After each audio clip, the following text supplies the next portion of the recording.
Olá, ouvinte do programa Gente que Fala, boa tarde, 12:05, seja bem-vindo, eu sou o Mauro Friesman, nós estamos no ar na Grande São Paulo pela rádio Trianon AM 740 e rádio Empreender AM 1520, em Santos pela rádio Universal AM 810 e também na Top FM 100,3. Você nos assiste pelas redes sociais, pelas imagens do Instagram e também do Facebook. Curta as nossas páginas, os nossos podcasts no Spotify e também no nosso blog, é o gentequefala.com.br. Participe fazendo perguntas aos nossos convidados pelos telefones 3289-3580 e 5052-5555. Os convidados de hoje do programa Gente que Fala, aqui à minha esquerda, para você que nos vê pelas imagens, o otorrinolaringologista, doutor Levon Mkhitaryan Neto, pertence à Sociedade Brasileira de Rinologia e também pertence à Associação Brasileira do Sono. Doutor Levon, seja bem-vindo mais uma vez ao Gente que Fala. Eu que agradeço, obrigado. Também conosco, aqui à minha direita, a professora de Educação Física, Josefa Uliana, ela é coordenadora do programa Idade Ativa da Academia Cainagua. Seja bem-vinda, Josefa. Muito obrigada. Boa tarde. E aqui à minha direita, ainda completando a mesa do programa Gente que Fala de hoje, Bernardo Sampaio, fisioterapeuta, ele é diretor regional Guarulhos, da Associação Brasileira de Reabilitação de Coluna, a ABR Coluna. Bernardo Sampaio, seja bem-vindo ao Gente que Fala. Muito obrigado, boa tarde. Vamos ao nosso primeiro tema de hoje. Tema quente, hein, doutor Levon? O verão é a estação mais esperada do ano, mas a temperatura alta faz com que muita gente sofra na hora de dormir, causando desconforto e incômodo durante a noite e, claro, as consequências no dia seguinte. Isso porque muitas vezes o calor excessivo impede que os níveis mais profundos do sono sejam atingidos. Aí é aquele resultado, acorda e dorme, vira para lá, vira para cá. Não é isso, doutor Levon? Esses dias, agora já amenizou a temperatura, mas os últimos dias foi bem assim, né? Em que isso implica a qualidade do sono e essas consequências durante o dia? Essa pergunta traz em pauta o que a gente chama de higiene do sono, né? É um dos fatores mais importantes. Óbvio, se você tem um problema de sono, tomar um remédio e dormir, você vai dormir pelo efeito do remédio, não é o ideal. Você tem que dormir naturalmente, fisiologicamente. Existe uma coisa chamada higiene do sono. Bom, o que significa? Significa um horário para dormir, sempre o mesmo horário, procurar sempre deitar na cama no mesmo horário, a cama, o colchão, o travesseiro, a claridade, é proibido luz no quarto na hora de dormir.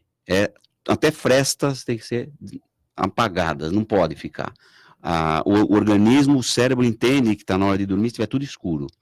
E nesse conjunto, óbvio que o clima, né? Então tem que ter uma temperatura agradável, nem muito frio, que você também não consegue dormir, e nem muito quente. Por quê? Você pode iniciar o sono, fase 1, 2, agora 3 e 4, que é o sono profundo, o organismo não deixa, o cérebro não deixa você entrar, porque tem alguma coisa que está atrapalhando. É um travesseiro que está mal colocado, está doendo o pescoço, o colega pode saber, vai falar melhor do que eu, uma postura na cama. Então, por exemplo, posição supina, dormir de barriga para cima é proibido, não dá. Então, esse conjunto é que vai fazer o indivíduo entrar na fase 3 e 4, que é o sono profundo, e chegar no sono REM, que é onde sonha, que é onde descansa realmente, para no mesmo horário acordar. Então, hora para dormir, hora para acordar. Agora, com a temperatura extremamente alta, algumas dicas são necessárias para essa higiene do sono acontecer, isso, porque é muito difícil lidar com isso. Isso, então, por exemplo, óbvio, um ar-condicionado, se tiver um ar-condicionado no quarto, eu oriento meus pacientes sempre a 21 graus. A temperatura, adianta baixar para 17, 16, você não vai aguentar. No meio da noite vai estar com frio. Ventilador, se tiver um ventilador, rebatido, melhor, aqueles ventiladores de teto. Mas rebatido, não diretamente. Isso que eu ia falar. Então, indireto. E sempre tentar, se não for ar-condicionado, umidificar o quarto. Então, uma toalha, uma bacia de água, ele umidifica o quarto. E o ventilador jogando esse ar mais umidificado, você sente um conforto melhor. E se for o ar-condicionado, lembrar sempre, não menos que 21. E como lidar, se não der certo, como lidar durante o dia com aquele sono excessivo diurno de uma noite mal dormida? Olha, muitas coisas são feitas, né? Então, ao que todo mundo vai falar e pensou provavelmente na coisa, tu encher a cara de café, tomar 1 litro de café. Só que não dá. Enfiar a cabeça num balde de água. Num balde de gelo. Não dá, porque o café, por exemplo, se o paciente tem um problema de refluxo, uma gastrite, um esofagite, já tomou muito café, já não vai dar. Existem medicamentos também que mantêm a pessoa acordada, que também são receitados, são receitas amarelas, para você terem uma ideia, quer dizer, não é uma coisa tão corriqueira, você receitar alguma coisa para ficar disposto. Josefa, você lida diretamente com o pessoal da terceira idade, esse pessoal sofre bastante com esse calor para dormir, como é que lida? O idoso, ele já tem uma característica que ele, à medida que vai envelhecendo, a qualidade do sono dele vai ficando prejudicada. Dr. Levon deve ser especialista nisso e deve saber. Eu tenho isso muito na minha rotina da academia, a reclamação deles de insônia, de dormir, e aí eles sentem também mais calor do que uma pessoa jovem, por exemplo. Eu não sei explicar para você, mas acredito que seja uma questão de alteração metabólica. Sim, de manter a temperatura, fica mais difícil. Exatamente, então eles têm muito mais calor e quando chega a essas temperaturas altas, fica mais difícil ainda para eles dormir. Sentem mais calor no calor e mais frio no frio, né?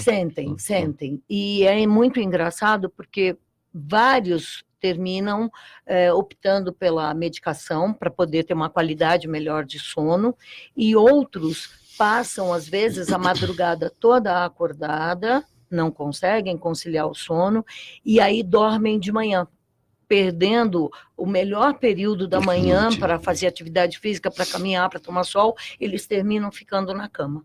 Então, isso é uma coisa muito comum no idoso. E é muito perigoso também, nas altas temperaturas, o idoso desidratar, né? Quase remédio tomar água, né? O idoso fazer tomar 5 copos d'água por dia, você está mandando tomar um remédio, parece. Então, tem que tomar muito cuidado para não desidratar. Demais. Um pouco está sendo bonzinho, eu não estou muito. Mas já tomei, mas você tomou 1 copo, tem que tomar 4, 5 por dia. Bernardo, você é fisioterapeuta, nessa época de temperaturas mais altas à noite, são comuns problemas na questão física? Vira para lá, vira para cá, um torcicolo ali, outro ali, travesseiro mal colocado, é muito comum? Sim, você sabe que o doutor bem mencionou, né, a parte do travesseiro, do pescoço, isso influencia bastante na qualidade do sono, e uma noite bem dormida, uma qualidade do sono boa, a gente vai refletir em melhores, por exemplo, de problemas que a gente fala músculo-esqueléticos, ou seja, do corpo, né, então um atraso no sono, por exemplo, ele está relacionado diretamente com o aumento de dor, né, então a pessoa tem uma sensibilidade maior para a dor, com um sono reprimido, né? Então, com o calor acontecendo isso, eu tenho uma tendência a potencializar alguns sintomas. Você já sofre um pouco de dor nas costas, por exemplo, né?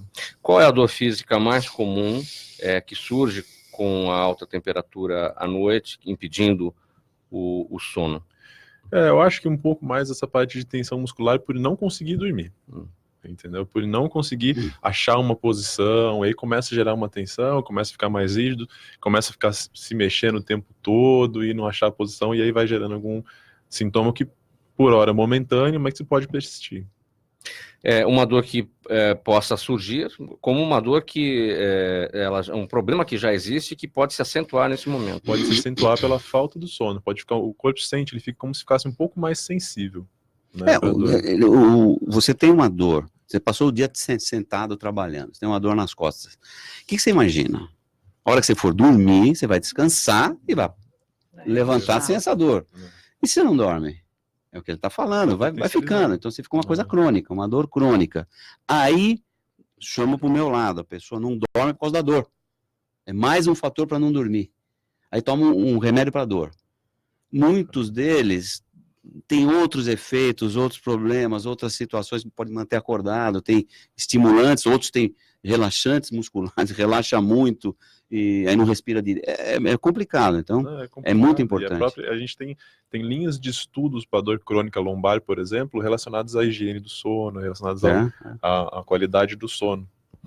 O Bernardo, claro que é contraindicada a atividade física à noite, porque isso vai disparar o metabolismo, algumas substâncias que vão te deixar em vigília, então não é recomendável. Mas nessas noites mais quentes,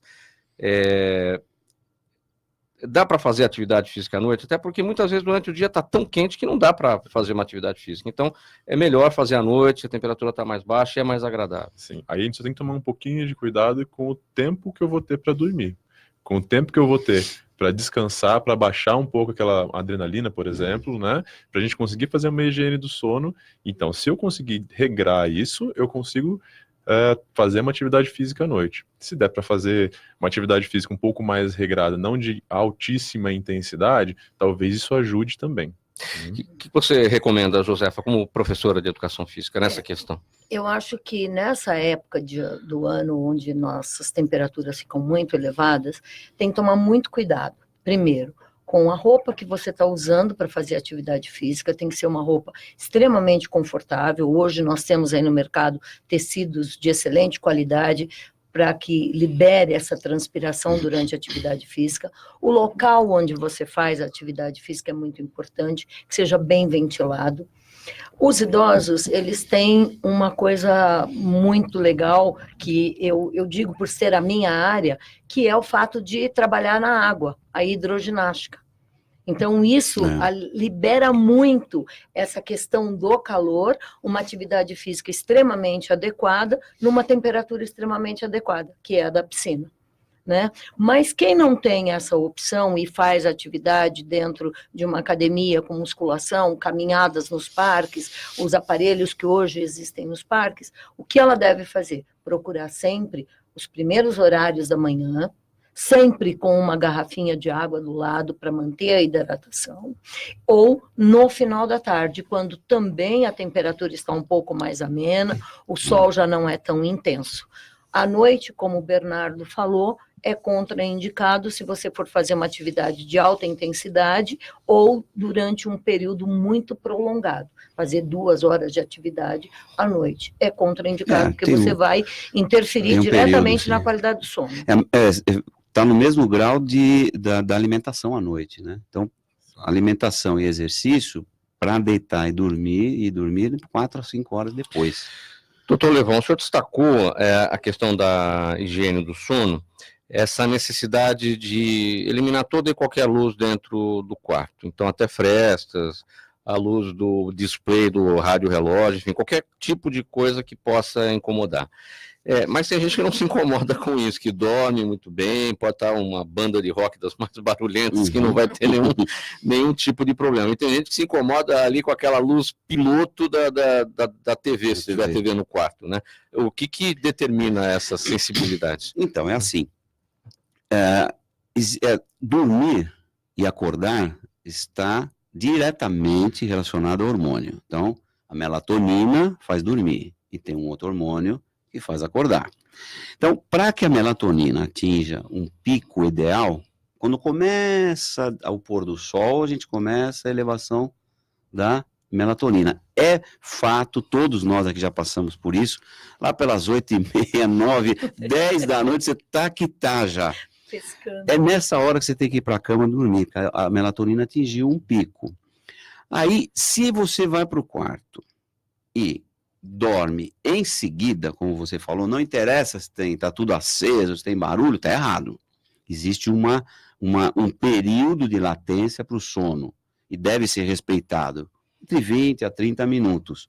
Deitou e dormiu em 1 minuto está errado, deitou e dormiu em 2 horas está errado, tem que procurar um especialista, tem um período. Então, isso é uma coisa. Se tiver qualquer luminosidade, a melatonina não vai ser, ela tem uma tendência a não ser mantida no nível para deixar você dormindo. Por quê? Porque o outro hormônio que vai fazer você acordar, ele é liberado quando tem luz. Por que o organismo sabe que tem que acordar? quando o sol está raiando. Ah, tem organismo que não sabe se acordar. Aí tem um problema também. Tem um problema. Mas o natural é isso, quer dizer, existe, se chama o ritmo circadiano do nosso organismo. Então, à noite dorme, quando sobe a luz, o sol aparece e acorda. É um hormônio que faz isso. Então, esse equilíbrio entre essas duas colocações, né, essas duas liberações desses hormônios é muito importante. Se a gente prestar atenção no cachorro, é bem isso, né? É muito. O cachorro faz certinho, né? Faz. O meu cachorro lá, 9h30, ele já fica ali esperando eu mandar ele dormir. Ele vai e dorme. Não precisa nem mandar, já vai, né? Esse ciclo, ele altera à medida que a gente vai envelhecendo. Altera. E é a falta dos hormônios que provoca essa alteração. Isso. É assim, por exemplo, a criança tem muito mais melatonina e pouco, então ela dorme 12 horas. Tá. E precisa dormir. Quando você vai aumentando a faixa etária, por exemplo, após os 60 anos, vai diminuindo um pouco, mas fisiológico. Porque daí você podia falar, bom, então vamos tomar melatonina. Sim. Não vai adiantar. Tá. Não vai adiantar nada, todo mundo que já tomou fala que 2 dias resolve e depois não resolve mais. Por quê? Porque você não tem a falta da melatonina. Uhum. Você tem a melatonina. A não ser que você saia daqui, viaje, vai lá para a China, aquele fuso horário, aquela coisa toda, aí você tem a falta da melatonina, precisa tomar. Mas na pessoa, a partir dos 60 anos, vai caindo um pouco esse nível. Então, não mantém aquelas 12 horas. O ideal seria umas 6 horas de sono. Gente, fazendo uma pausa aqui no nosso assunto, para conversar por telefone agora com a doutora Maria Delpilar Esteves, ela é oncologista. Maria Delpilar Esteves diz, ela é oncologista do Hospital São Luís Itaim, da Rede DOR. Boa tarde, doutora Maria Delpilar, tudo bem? Alô, doutora? Não ouve? Doutora Maria Delpilar, boa tarde. Não está na linha. Bom, algum problema aqui na nossa comunicação. Vamos seguir, depois a gente conversa com ela. Atividade física é importante em qualquer idade, principalmente para os mais idosos. Por isso, a Academia Cainágua criou o programa Idade Ativa, exclusivo a pessoas com mais de 60 anos, que é composto por 3 modalidades: ginástica na cadeira, hidroginástica e condicionamento físico. Atividades que buscam promover a melhora do equilíbrio, da locomoção, da autonomia nas atividades diárias, o fortalecimento muscular e até a socialização. Josefa, para aquelas pessoas que chegam à terceira idade, chegam aos 60 anos e que nunca fizeram nenhuma atividade física, a partir daí a atividade física é uma coisa? E para aquelas que já fizeram atividade física, a partir dos 60, a atividade física é outra coisa? Olha, porque quem nunca fez atividade física vai ter muito mais... Se quiser baixar o microfone aí, fica mais... Vai ter muita dificuldade na adaptação. Coordenação motora, equilíbrio, a própria concentração para a execução dos exercícios. Então, mas isso não quer dizer que ela não possa fazer. Não é um impeditivo, muito pelo contrário, é um indicativo e um fator de qualidade de vida e saúde. Aquela pessoa que já fazia atividade física, ela com certeza vai chegar aos 60 anos com muito mais saúde, com muito mais qualidade de vida em termos de equilíbrio, em termos de força, de... coordenação motora de uma maneira geral e as habilidades físicas básicas do dia a dia que ela precisa utilizar. Então, é muito importante a atividade física para todas as idades. Mas quando você chega na terceira idade, como a gente diz, é imprescindível. Eu brinco com os meus alunos e eu digo para eles que a atividade física depois dos 60 anos, ela é tão necessária quanto escovar os dentes, tomar banho, se alimentar, dormir, ter lazer. Porque vai trazer para ela uma qualidade de vida e uma velhice saudável, como a gente costuma dizer. Josefa, a gente já volta no seu tema. Agora, novamente, a oncologista, a doutora Maria Delpilar Esteves Dias, do Hospital São Luís Itaim, da Rede DOR, ela conversa com a gente por telefone. Doutora Pilar, tudo bem? Oi, tudo bem, como vão vocês lá? Tudo bem, tudo ótimo. Vamos falar sobre o impacto do câncer do colo de útero no Brasil e no mundo. Quais são os números? Bom, no Brasil nós temos mais de 16 mil casos novos por ano de câncer de colo de útero E esses números são... E o câncer de colo de útero é a terceira causa de morte por câncer na população feminina no mundo. Então, o câncer de colo de útero é muito importante para o mundo todo, é um problema de saúde pública, e também é bom ressaltar que mais de 80% desses casos de câncer de colo de útero estão em países em desenvolvimento. Ele é uma doença mais rara nos países desenvolvidos e é muito frequente entre nós. E as medidas preventivas, é claro, a vacinação contra o HPV, entre as medidas. Sim. Das medidas preventivas, nós temos medidas gerais, que são as medidas que reduzem a transmissão de doenças relacionadas à atividade sexual. Então, é muito importante que, independente da faixa etária, as pessoas, por exemplo, utilizem preservativo, mas que elas façam regularmente, as mulheres façam regularmente o exame ginecológico e que façam também o exame preventivo, né, o do Papa Nicolau. Mas o exame ginecológico, o exame de Papa Nicolau, na verdade, é um exame para diagnóstico precoce. Quando a gente fala em prevenção, a gente está falando em medidas que evitem o aparecimento da doença. E a medida preventiva mesmo que apareceu nas últimas 2 décadas foi o descobrimento, né, da vacina contra o HPV.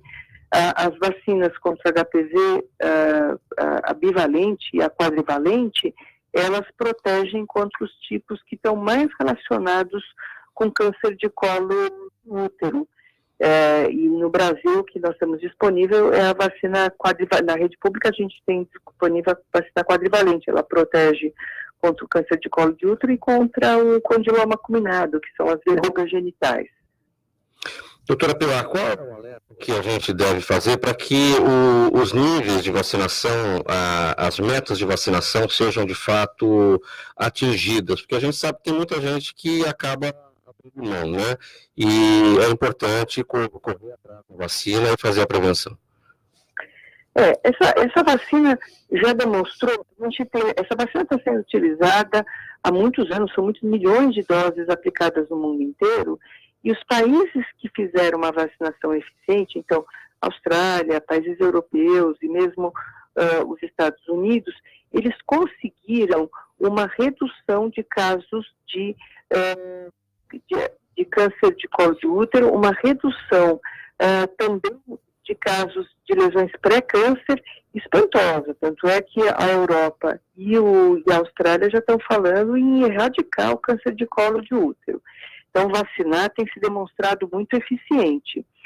A melhor idade para vacinar é nas pessoas muito jovens, porque é a idade onde a gente consegue desenvolver mais anticorpos e esses anticorpos são mais duradouros. Então, a melhor idade para vacinar é dos 9 aos 14 ou 16 anos, que é a idade preconizada pelo Ministério da Saúde, tanto os meninos quanto meninas.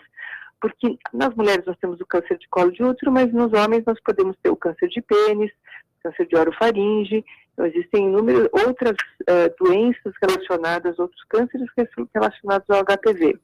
Então é muito importante que esses pré-adolescentes e adolescentes sejam vacinados para que quando se tornarem adultos eles estejam protegidos contra esse vírus.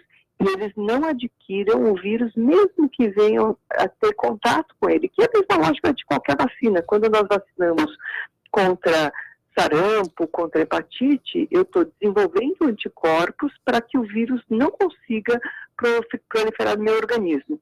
A vacina contra o HPV é a mesma coisa. Eu vou tomar a vacina para que eu produza anticorpos, para que, se eu tiver contato com esse vírus, ele não prolifere no meu organismo. Então, é muito importante que os pais levem os seus filhos para vacinar e que e que essas crianças tomem as 2 doses, né? Uma primeira dose e a segunda dose com 6 meses. Esse ponto que eu ia perguntar agora. Para a gente finalizar, doutora Pilar, são 2 doses, a segunda 6 meses após a primeira. Exatamente. Sim. Muito bem, obrigado pelos esclarecimentos, pelas informações aqui no programa Gente que Fala, doutora Maria Del Pilar Esteves Dito, e até uma próxima oportunidade. Tá. Muito obrigada pela oportunidade, tá bom? Tá. Obrigado, até a próxima, doutora Pilar, que é do Hospital São Luís Itaim, da Rede DOR. Agora, voltando à nossa conversa, Josefa, aqui a gente tem, eu destaquei essas 3 modalidades, ginástica na cadeira, hidroginástica e condicionamento físico, é um conjunto para se chegar a um resultado completo. Sim. Não são situações isoladas aqui, Não. uma coisa ou outra, é um Não. conjunto. É um programa desenvolvido exatamente para que eles possam ter um completo treinamento e a atividade física dosada de acordo com as necessidades deles. Então, a ginástica de cadeira dura meia hora, eles fazem a atividade física sentados. Por quê a ginástica de cadeira? O idoso apresenta muito problema de coluna, problema de joelho, problema de tornozelo. Para eles fazerem uma aula de ginástica em pé, por mais que você coordene esses movimentos para que sejam mais lentos, mais orientados, vai chegar um determinado ponto que eles não vão conseguir ficar meia hora em pé. Então, a cadeira traz essa estabilidade de coluna, principalmente, essa adequação de altura para o joelho, e eles fazem toda a atividade ali. Isso não quer dizer que eles ficam ali sentadinhos só, não. Existem momentos em que eles saem da cadeira, fazem a atividade fora da cadeira, utilizamos equipamentos como pezinhos, bastões, bolas, elásticos, também nesta aula. Eles terminam essa aula de 30 minutos e eles descem para a sala do condicionamento físico, onde eles vão fazer um trabalho de musculação mesmo. Aparelhos, treinamento funcional, parte aeróbia com esteira, bicicleta, transporte, pista que nós temos na academia. Então, eles sempre trabalham 45 minutos ali na sala de musculação. Eles têm 15 minutinhos de intervalo e fazem 45 minutos de hidroginástica, fechando o programa do dia. Isso 3 vezes por semana. Você consegue fazer os seus alunos beberem água?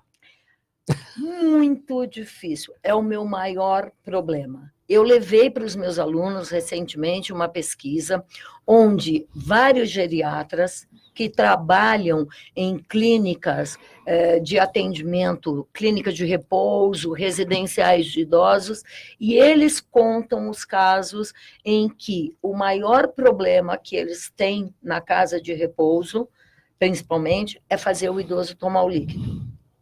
Por quê? Eles se recusam. E aí o idoso apresenta uma confusão mental, que muitas vezes é diagnosticado erroneamente como uma demência, como um Alzheimer, quando na realidade ele só está desidratado, porque ele não bebe água. Ou porque não toma água. Ou uma infecção urinária muito grave, por não estar falta urinando de líquido. adequadamente. Então, os meus alunos, hoje, eu estou conseguindo que a maioria venha para a academia com a sua garrafinha de água. Ou eles terminam uma parte da atividade e eu encaminho para o bebedouro. Esse ponto que a senhora chamou a atenção é muito importante.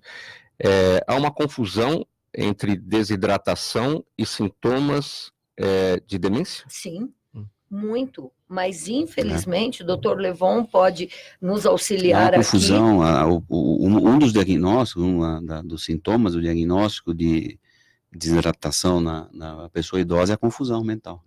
Ele fica totalmente confuso. Que pode parecer Alzheimer. Pode parecer um monte de qualquer outra doença, qualquer outra demência. Exato. É só tomar. Aí, quantas vezes leva para o pronto-socorro, faz uma hidratação endovenosa, sai de lá pulando. Sai de lá normal, como se nada tivesse acontecido.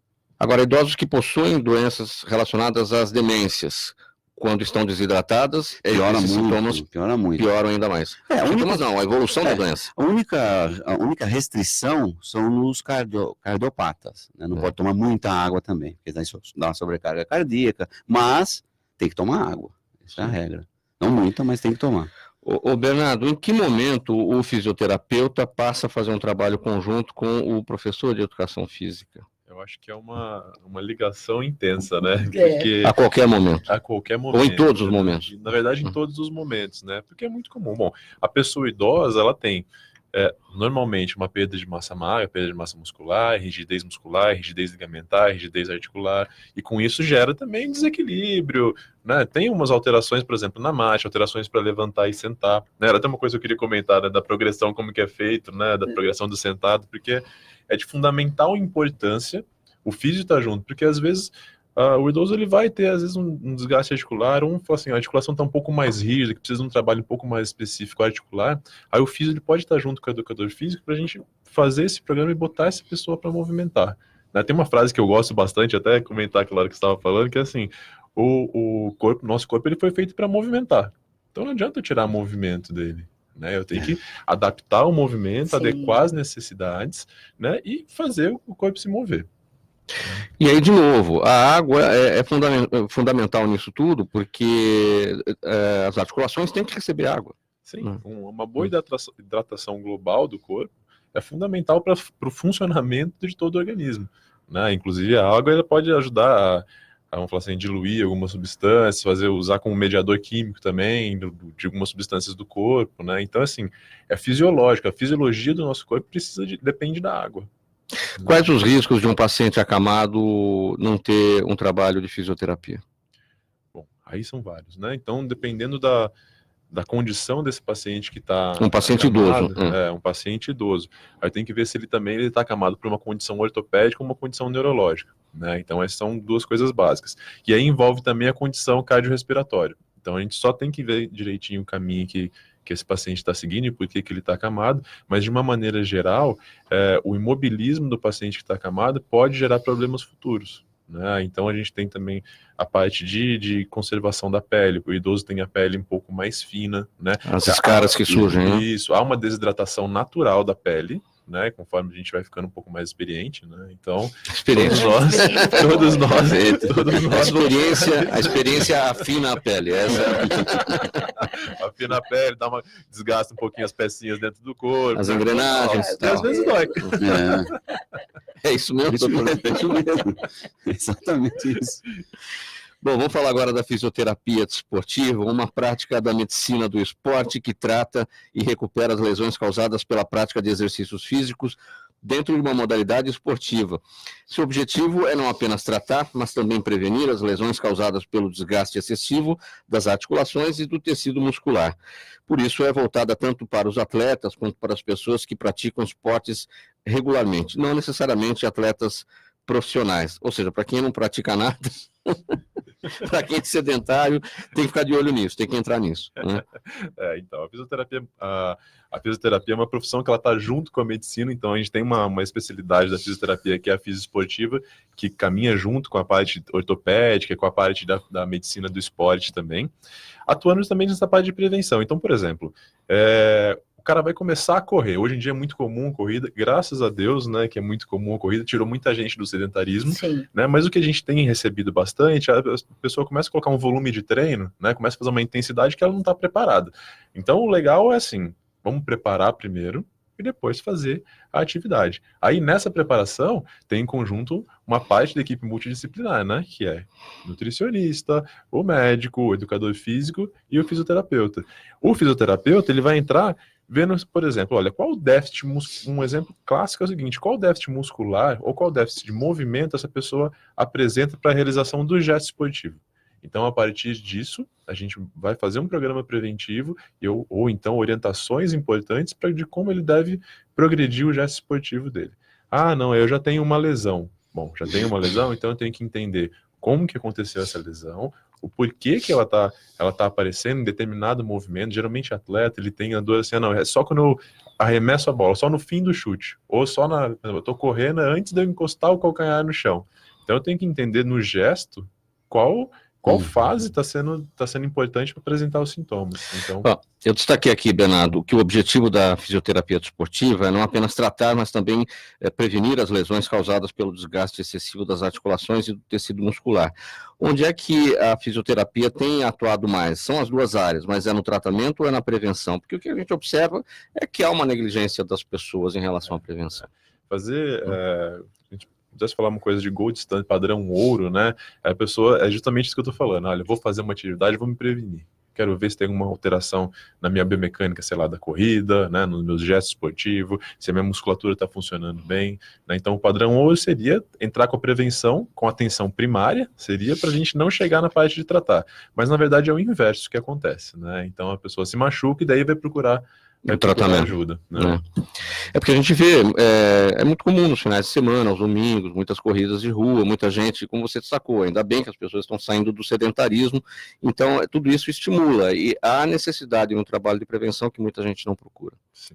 Esportista de fim de semana, né? Esportista de fim de semana. É complicado. Né? E essa parte, eu acho, hoje em dia a medicina está caminhando para uma situação chamada multidisciplinar. Por exemplo, eu não trato nenhum paciente meu, quase nenhum paciente meu, não vou dizer todos, mas a grande maioria dos meus pacientes que eu trato de ronca-apneia, eu tenho fisioterapeuta, nutricionista e eu, juntos. Tem que tratar os 3 juntos, senão a coisa não vai. Doutor Levon, quem faz atividade física tende a roncar menos? Atividade física, não pela atividade física, mas, por exemplo, você faz uma atividade física com que finalidade? 2. Saúde e estética. Sim. Hoje em dia não tem, todo mundo quer estar sarado, bonito e tal, então já não vai estar obeso. A partir dos 40 anos, aquela pessoa sarada é aquela que se curou de alguma coisa. Né? Mas a história por trás, tem uma história por trás. Então, hoje, um dos fatores de ronco é a obesidade. E o brasileiro tá se tornando obeso. A gente olhava lá para cima e viu o americano e dava risada. Nós estamos na mesma situação. Cada ano que passa, o brasileiro está ficando mais obeso. Então, a atividade física, eu acho que entra nessa situação. Então, quem faz uma atividade física tem que estar preparado para isso. Então, a alimentação é específica, os exercícios são específicos, tal. Na minha situação, quando eu oriento o paciente a fazer atividade física para manter o que ele perdeu no peso, a respiração está adequada, e é óbvio que é uma situação que ele vai conseguir fazer isso se ele estiver dormindo bem. Tem muita gente que fala assim, mas ele é preguiçoso. Não, tem que perguntar se ele está dormindo bem. Se ele tem uma noite péssima de sono, que disposição ele vai ter quando acordar para ir para uma academia, para fazer uma atividade? Nenhuma. Está inteira, está querendo dormir só. Então, é o contrário. Então, tem que melhorar o sono. Quando ele estiver legal, eu tenho certeza que o paciente mesmo quer fazer uma atividade física, para manter tudo que ele ganhou de qualidade de vida. Em que medida o ronco é o principal, ou em que medida o ronco ele é responsável pelos problemas de distúrbios do sono? Então, o ronco é um alerta, ele é uma campainha, ele é uma coisa que fala assim, olha, tem alguma coisa errada. Porque não é para roncar. Existe sempre aquele paciente chega no meu consultório e fala, ele é levado pela esposa, normalmente, porque o homem ronca 5 vezes mais do que a mulher, e ele fala, não, mas o meu pai roncava, meu avô roncava, então ele acha que é genético isso aí, roncar. Não, imagina, isso não é, tem algum problema. Nesse universo, 90% dos problemas para trazer o ronco é problema nasal e obesidade. Por trás disso tudo está a apneia do sono, que aí é a coisa grave. Isso é que traz todos os problemas de não dormir para o indivíduo. Então, eu tenho pacientes, por exemplo, que param de respirar. A apneia do sono é você parar de respirar mais que 10 segundos. Eu tenho pacientes que param de respirar 80 vezes por hora. Numa hora, para de respirar 80 vezes. Quer dizer, para de respirar mais do que uma vez por minuto. Não dorme. Como que o cérebro vai falar, vou deixar esse cara dormir? Não deixa. Então está sempre com...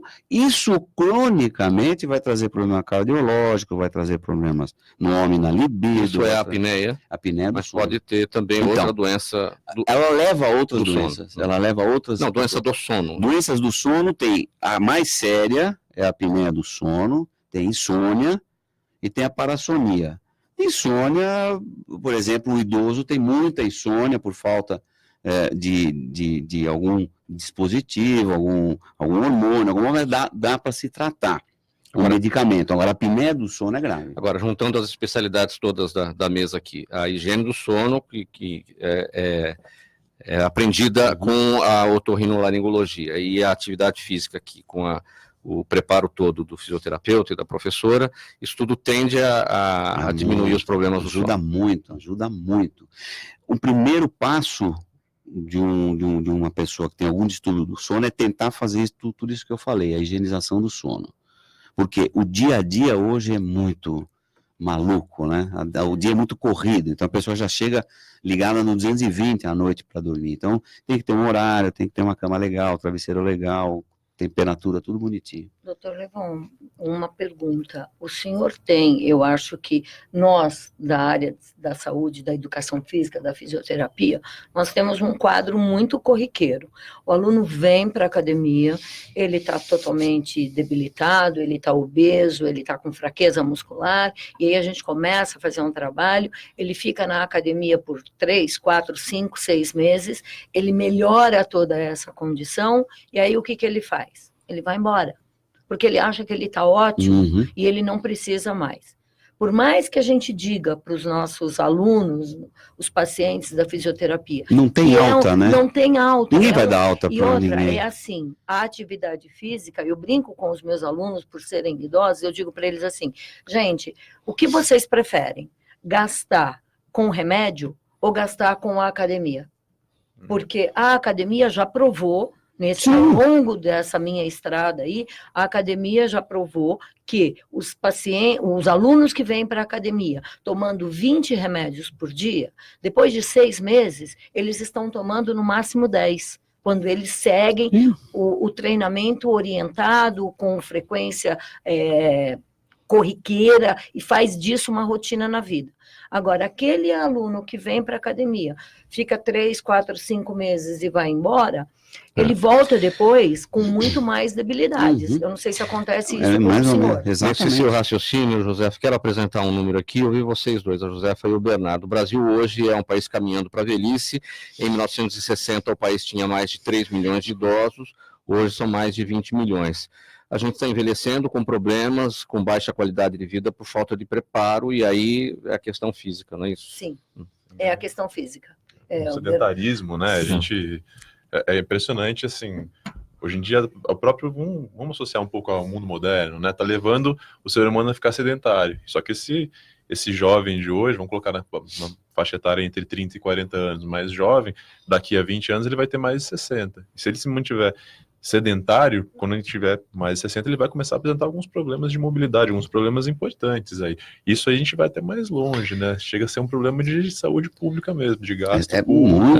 Antes o vilão disso era o controle remoto. Hoje o controle remoto fala que ele não está mais sozinho, tem celular, tem um monte de outras coisas. É verdade. E o idoso, por exemplo, quando eu comecei a trabalhar com idosos, há 20 anos atrás, o meu idoso era o aluno de 65, 70 anos. Hoje a faixa etária é muito maior. Um aluno de 93.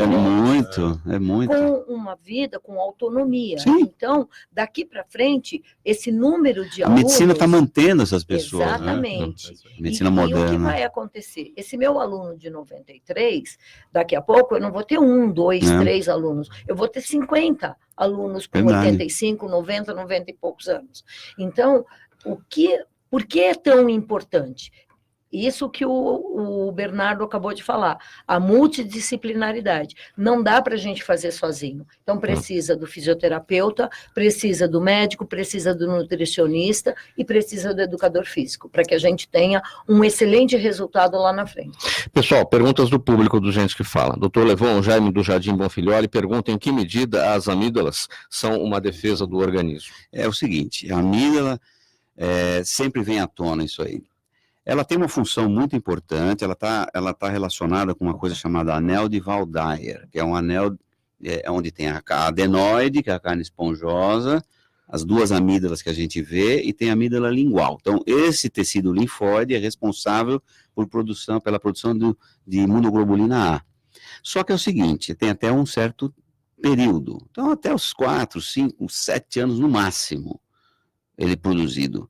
Ela é importante nisso aí. Acima disso, se estiver trazendo problema, tem que tirar. Mas hoje em dia não se tira.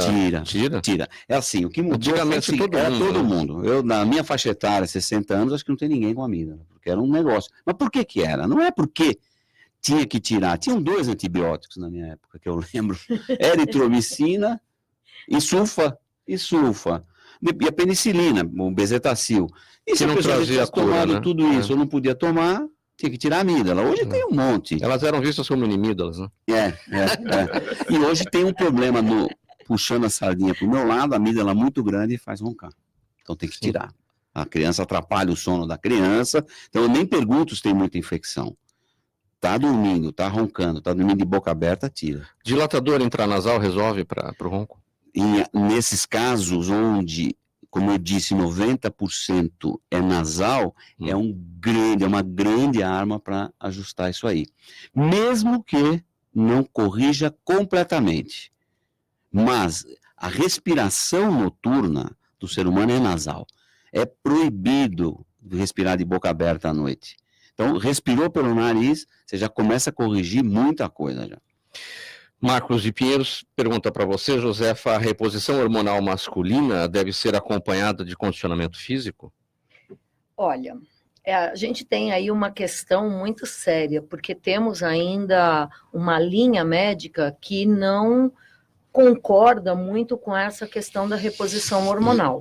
Hoje, alguns geriatras, eu falo sempre da minha área de atuação, que são os idosos, alguns geriatras já entenderam e estão aí lutando com essa questão da reposição hormonal masculina, porque é importante fazer a reposição hormonal.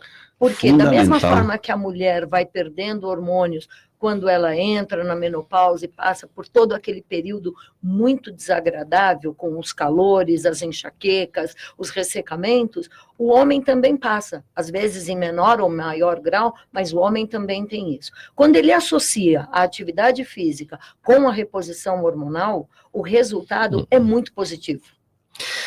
Bernardo, a Adriana do Ipiranga pergunta que tipo de danos na coluna um praticante de MMA está sujeito? Olha, aí a gente também vai longe, né? O MMA, bom, a gente está sujeito a dores musculares ou algum travamento articular, ou a gente pode ir até mais longe, às vezes pode acontecer uma fratura, né, na coluna, porque a gente está falando de um esporte de impacto. Existe como prevenir algumas coisas? Sim. Prevenir o impacto de fratura, por exemplo, não tem como prevenir, que é o trauma na hora da luta. Agora, um bom trabalho muscular, um bom condicionamento muscular, trabalhar toda a parte de controle, envolvendo um pouco de controle motor, que a gente chama de propriocepção, mudanças de direção, isso pode ajudar a prevenir, por exemplo, as dores de origem muscular ou os travamentos articulares na coluna. A Helena do Guarujá pergunta para o doutor Levon os cuidados com o ouvido que um aluno de natação deve ter. Primeira coisa, só o aluno, né? Não, com todo mundo. Primeira coisa, por favor, não use cotonete. Talvez ela tenha alguma criança lá, provavelmente. Proibido usar o cotonete. Por quê? Existe o cerumen, que muitas pessoas chamam de sujeira. Tem uma sujeira no ouvido, eu já corto de cara, não é sujeira. Cerumen não é sujeira. É uma secreção importante para a proteção do ouvido. Aonde? Na hora de nadar, contra micro-organismos, contra corpos estranhos e assim por diante. Então, primeira coisa é não usar o cotonete. E, segundo, foi nadar, saiu, ficou com aquela água dentro, tentou movimentos, pular, todo mundo pula, bate a cabeça, não saiu, não faça nada, por favor. Não pega o cotonete para tentar tirar, você vai empurrar mais, vai machucar. Procura um especialista. É muito simples o tratamento. Em 1 minuto, eu resolvo isso aí. E a colocação de não usar o cotonete diariamente, esta é a proteção na hora de nadar. Doutor Levon, e aqueles... Tampão. Os tampões, que Então, são indicados? Ajuda muito, principalmente na hidroginástica, né? Com a touca de silicone. Para pressionar. Põe a touca de silicone, só que aí tem um problema. Por exemplo, o idoso, eu tenho vários pacientes que falam, mas doutor, mas eu não estou ouvindo o que a pessoa está falando, a professora está falando. Eu já tenho um problema de surdez. Então, o que eu digo é o seguinte, venha no otorrino, a gente faz uma avaliação, não tem nada, vai fazer tua hidroginástica sossegado. Qualquer problema que tiver, não vai nadar, não deu ouvido. Depois volta aqui, a gente resolve. Se tiver algum problema, né? Uma dor é grave, né? Não. Natália do Morumbi, Josefa, ela pergunta os riscos para uma pessoa que resolve fazer exercícios por conta própria sem o acompanhamento de um profissional. É uma lista também, né? É uma lista muito grande. Por quê? Se a pessoa não tem conhecimento do próprio corpo, que é uma coisa que a gente percebe no dia a dia, nas pessoas, elas não têm uma propriocepção, que é o conhecimento do seu próprio corpo, e ela resolve fazer a academia por conta própria, ela corre muitos riscos de fratura, lesões graves musculares, lesões graves na articulação, ligamentos, tendões. Então, eu diria, não faça. É preferível você sair para caminhar na praça do que você se meter a fazer qualquer atividade física sem um mínimo de orientação.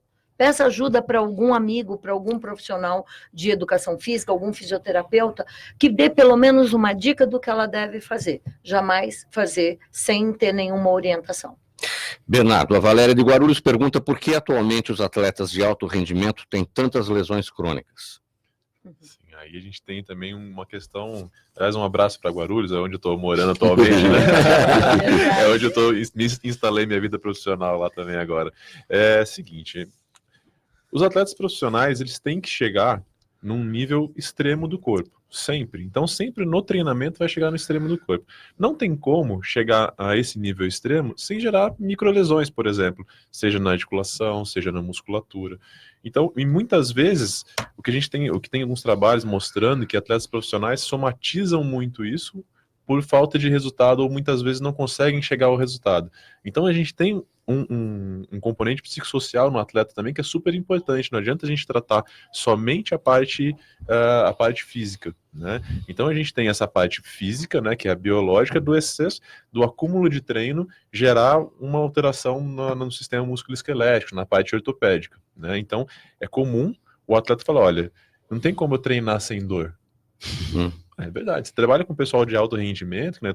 Essa semana tem o Ironman aqui em São Paulo, tava trabalhando com o pessoal, e o pessoal falou, tô treinando, tenho dor e vai ter sempre uma dorzinha. Então, é comum, não é que tá aumentando, é porque sempre o atleta profissional vai buscar uma demanda maior.